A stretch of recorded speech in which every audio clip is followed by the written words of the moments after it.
Kapin 16 million pesos nga kantidad sa smuggled cigarettes ang nasakmit gikan sa duha ka mga bangka sa kadagatan sa Santa Cruz Island sa Zamboanga City.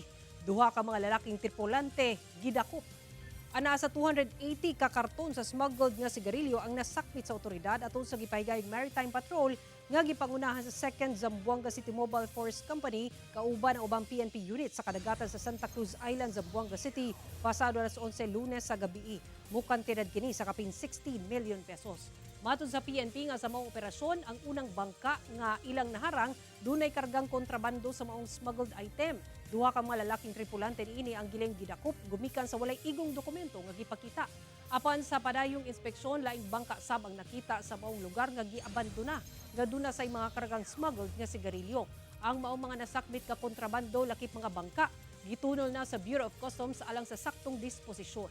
Gikusudian na sabang maong mga dinakpan sa Zamboanga City Police Station 11 nga posibleng mag-atubang og kasong may kalabutan sa anti-smuggling ug ginakuhaan pa kini og pahayag.